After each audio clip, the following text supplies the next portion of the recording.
Ever catch yourself focusing on what's wrong instead of what's possible? Or judging someone too quickly only to realize you were off? That's not a flaw. It's your brain doing what it was wired to do, taking shortcuts. In this special series, we're walking through my book, Seeing Sideways, one chapter at a time. Each episode explores a powerful cognitive bias that quietly shapes how we think, choose, and connect. These mental shortcuts helped our ancestors to survive, but today they can cloud judgment, limit perspective, and chip away at well-being. So this isn't about fixing your brain, it's about understanding it, so you can lead yourself with clarity, respond with intention, and build resilience from the inside out.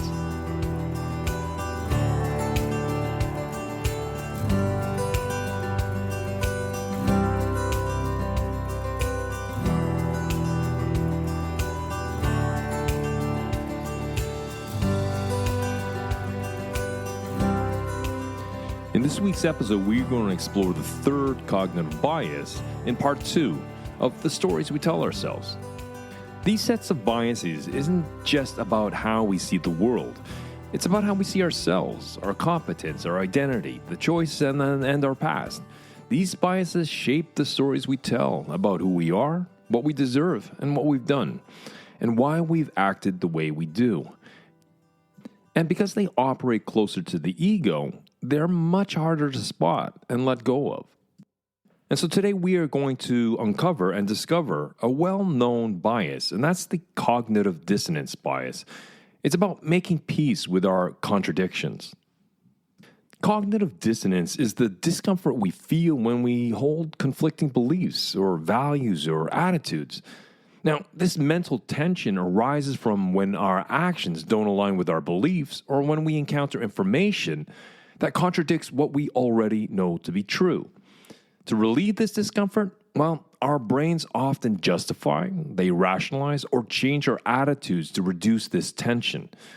We do this unconsciously, and sometimes we're not even aware of the ways we alter our thinking to make ourselves feel better. At its core, cognitive dissonance isn't about mental harmony. Our minds crave consistency. When confronted with contradictions, our brain works overtime to resolve the discomfort, often in ways that protect our existing beliefs or sense of self. The trap. Imagine you've always believed that smoking is bad for your health. One day, you find yourself smoking a cigarette. Instantly, you feel the discomfort of holding contradictory beliefs. Smoking is bad, but I'm smoking right now. To resolve this, you might rationalize it by thinking, I've been stressed lately, or everyone dies eventually. Alternatively, you might minimize the health risks thinking, you know what, I'm just smoking one cigarette. It's not that bad. In relationships, cognitive dissonance shows up when we ignore red flags about a partner because we don't want to admit we were wrong about them.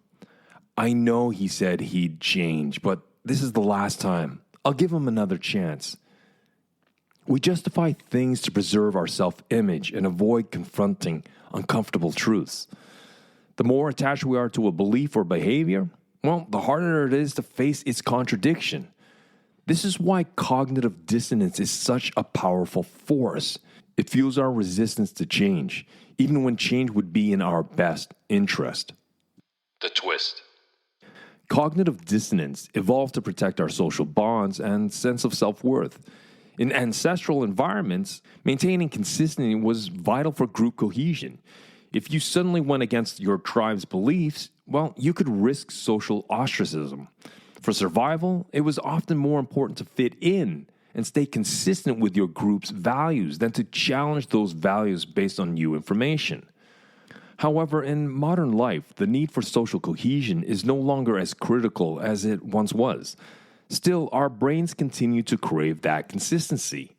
The problem is that dissonance we feel when we contradict our beliefs doesn't just affect our personal beliefs. It affects our ability to make clear decisions and to grow and to develop. We justify poor decisions, ignore new evidence, and continue behaviors that don't serve us, all in the name of protecting our mental equilibrium. The cost. Cognitive dissonance can severely limit our personal growth. The more we justify our decisions or beliefs, well, the less likely we are to question them or adapt. Over time, this causes stagnation. It's easier to stay in a relationship that isn't working, continue unhealthy habits, or cling to outdated beliefs than to confront the discomfort of cognitive dissonance. In leadership, this bias manifests when managers justify their decisions, even when they see that they fail to meet objectives or alienate their team.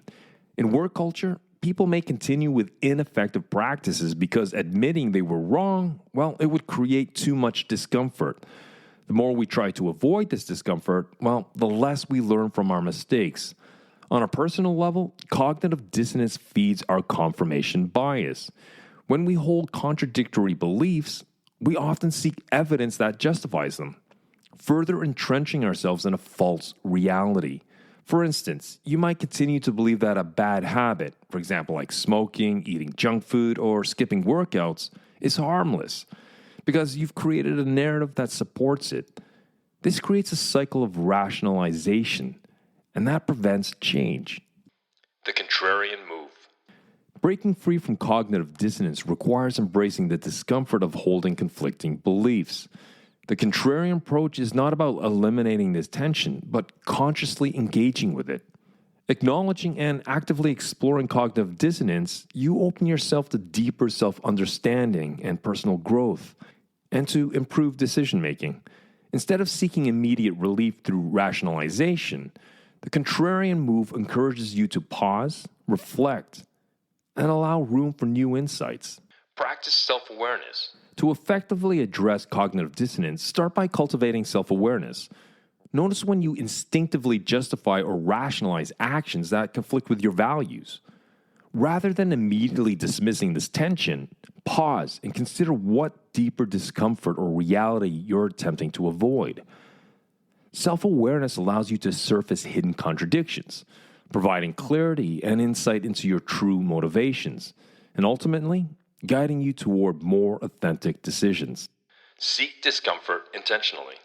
Actively seek out information and experiences that challenge your existing beliefs and viewpoints. This deliberate exposure to discomfort doesn't weaken your convictions. Rather, it strengthens your cognitive flexibility, and it encourages mental growth. By engaging with perspectives and ideas that differ from your own, well, you train your mind to manage dissonance constructively rather than defensively, enhancing your ability to adapt and evolve. Embrace mental flexibility.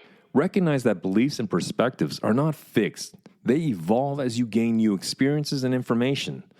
Allow yourself the mental flexibility to reconsider, to adjust, or to abandon previously held convictions when presented with credible evidence or compelling reasoning. This adaptive mindset isn't a weakness, but a strength, positioning you to learn continuously and to maintain alignment between your actions and evolving beliefs. Clarity is resilience. Resilient minds don't always need to be right. They must be real. The ability to hold two opposing truths and still move forward is a hallmark of psychological strength. True clarity emerges not by avoiding contradiction, but by confronting it directly with curiosity, with humility, and with openness to personal evolution. So discomfort doesn't mean you're wrong. It means you're growing. The more you're willing to sit with dissonance, the more you'll learn. So let me round off this episode by leaving you with some more mental homework, as I usually do in these episodes. I want you to identify a recent decision you've made that feels uncomfortable in hindsight. What conflicting beliefs or justifications influenced that decision? Journal about the tension you felt, exploring what the discomfort reveals and how acknowledging it, how it can support your growth and your development. So the next time you catch yourself rationalizing a choice or defending a belief too quickly, pause. Ask, what if the discomfort I feel points to something I need to see more clearly? That one moment of honesty, well, it can shift a lifetime of mental shortcuts. Next time, we are going to explore emotional reasoning, how we rewrite our past to make it fit our present beliefs.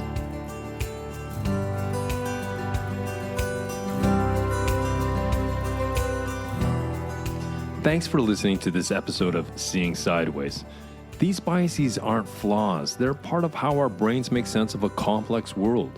But with awareness, we can move from reaction to reflection, from assumption to intention. So if today's episode offered you a new perspective, please share it with someone who might benefit. Because the real work of thinking clearly, choosing wisely, and leading with purpose, well, it's all an inside job.